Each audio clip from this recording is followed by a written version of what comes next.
Asan po kaibigan? Nandito na sa tabi ko. Ayun. Ayun.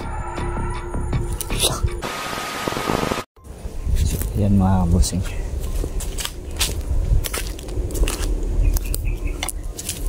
Dito naman tayo sa yan mga boss. Kahapon mga bossing. Meron po tayong na itumba na yung ibon ni Isul na itumba natin mga boss. Yung kalaban natin na nag-floods. At siyempre mga boss, ngayon ay dala-dala ko na itong bahal na ito. Hindi pa mawala kasi mawala na yung tumbler ko mga bossing. Kinuha, iwan ko kung sino yung kumuha mga boss.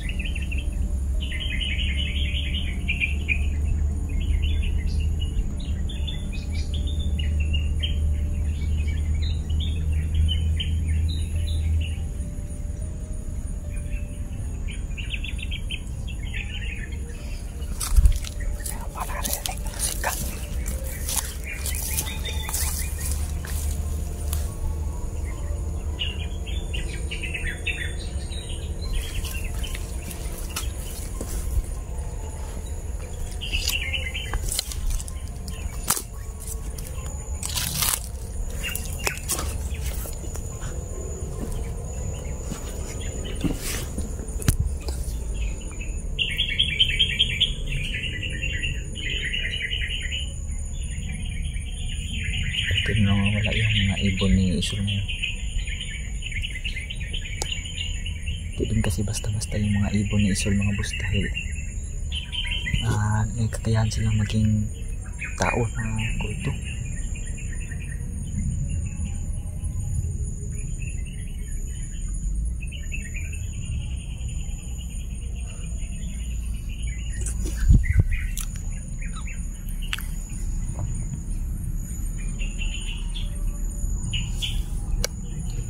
Nakita si Tapol mga boss kahapon pa.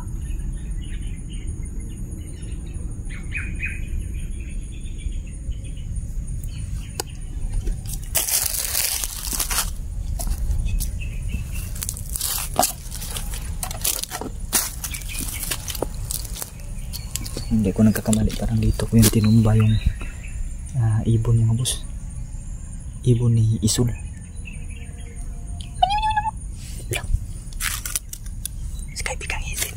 Kaibigan,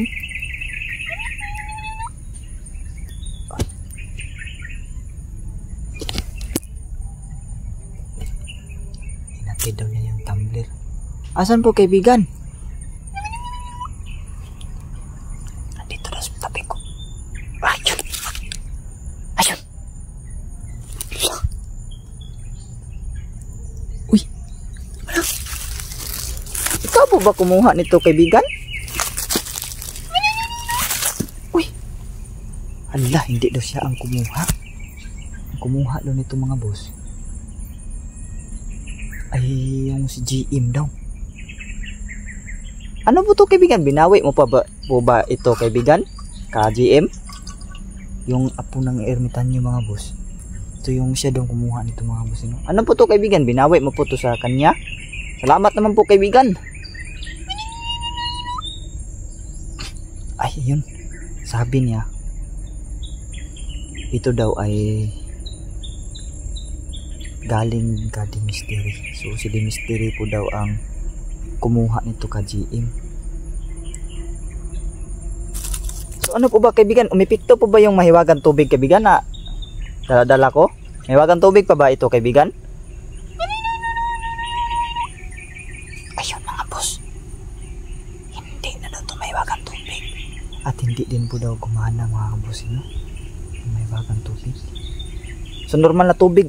So normal na tubig na ito mga boss. Sinubukan yung Mystery na yung may bagang tubig. Hindi pinipito. Uhaw kasi ako mga boss. Salamat nito kaibigan. Natid mo to sa akin kaibigan.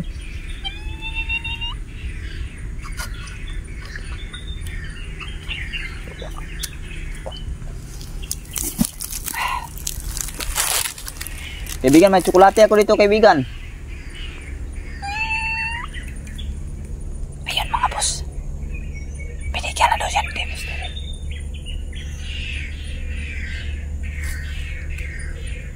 Meron pa ba makakain si Mystery doon, kaibigan? Meron po ba siyang mga pagkain pa doon? Marami-rami pa daw, sabi ni Hazel. Kasi wala akong dala ngayon mga boss. Bukas na siguro magdadala ako. Madali kasi ako mga boss.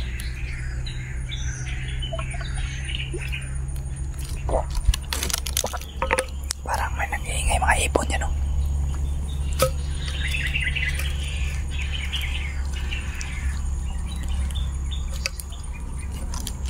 So ayun pala mga boss, si tawag nito si GM palang kumuha nito mga boss. Kaya pala nahawakan niya yung mahiwagang tubig mga bossing, dahil si GM ay hindi masama mga boss na. Apo siya ng albularyo, hindi siya nasaktan sa tubig. So natapon lang talaga itong mahiwagang tubig niya sa bag ko po kahapon.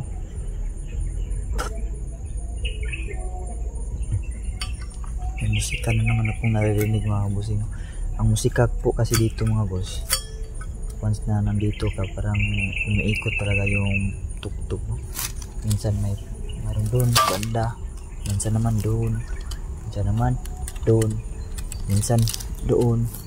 So walang direction talaga yung mga tugtog talaga, no, o yung mga musika. Paikot-ikot din talaga yung naririnig ko. Katulad nito, doon ko narinig. Ngayon nandun na naman banda, parang palipat-lipat mga boss. Talagang inuuto talaga kami ni Isol mga boss, no? Hindi pa naman bumitaw si Isol. Gusto ko sana makita si Isol mga boss, kung ano yung hitsura niya, yung bago niyang anyo ngayon. Kasi huli kong nakaharap si Isol, wala siyang maskara, no? Sobrang pangit ng kanyang mukha mga boss.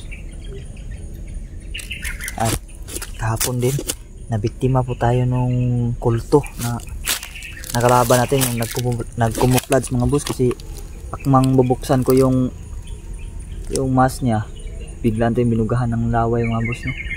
Sa ating mata, napagkahapdi talaga. Buti nung naagapan pa natin, ay kontra natin yung ginawa niya sa atin.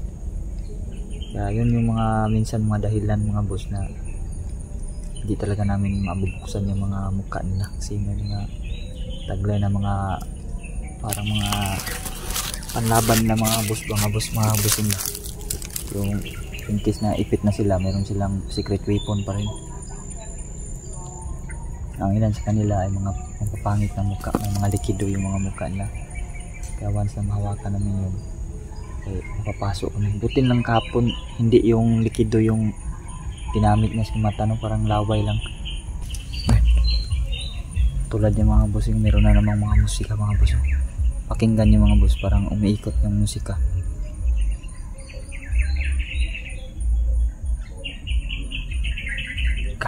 Galing doon, papunta doon.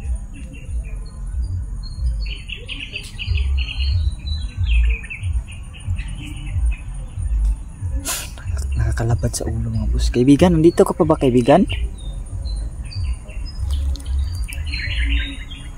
Wala na mga boss.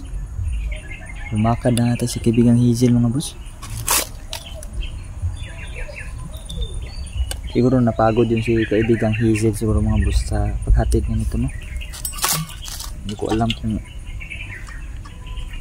asan banda siya.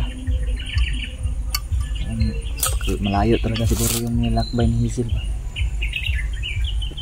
Stop ko din na hindi ko pa rin nakita.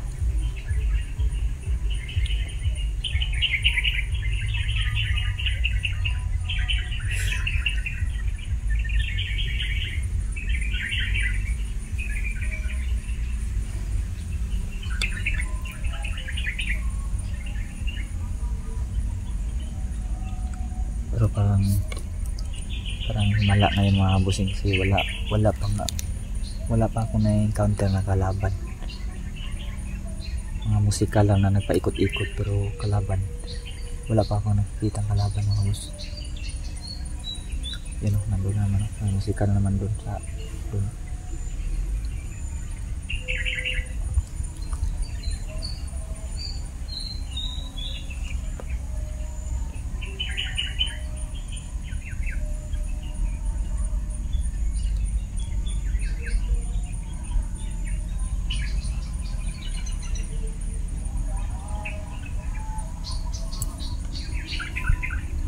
Ang daming mga musika pinapakalat na iso ng mga boss.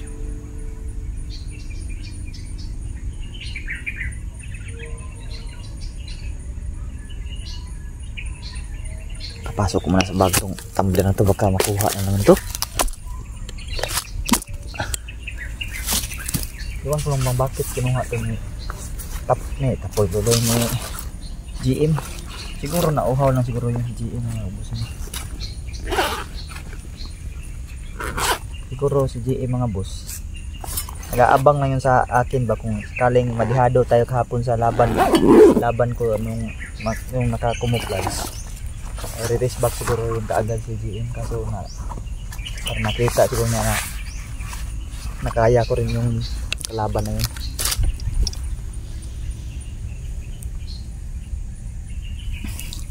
Kaya kinuha na lang niya yung tubig ko, no? Lumakad siya.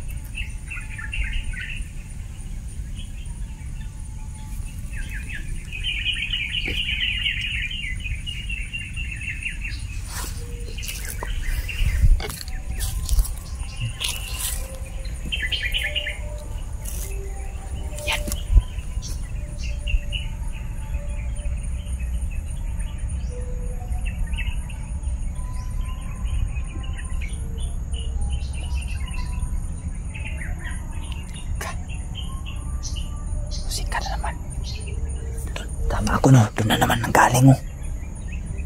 Kanina doon biglang pumunta doon at umikot doon at ngayon nandun na naman. So grabe talaga panglilito talaga dito mga boss. Para kang magbabaliw talaga, no? Yung sa akin nga ako nga ngayon, no? Sumakit nga dito ko ngayon, no? Parang mabibingi ako sa loob ng kagubatan na to. Parang inaantok ako mga boss. Hanap ko ng pwedeng ma-ispihan mga boss.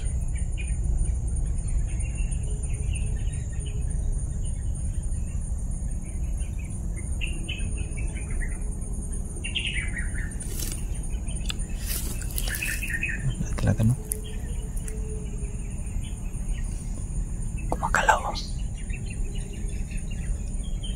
Gumagalaw mga boss, kahit walang hangin.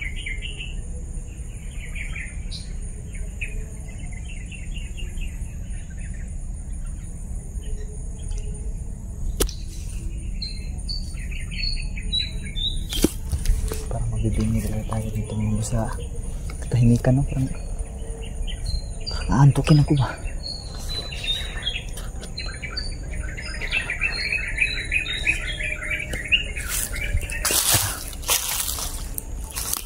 Lakad na tayo. Lakad na tayo mga boss para hindi tayo antukin. Parang mawalan tayo ng malay, no? Iwan ko anong nangyari sa akin ngayon.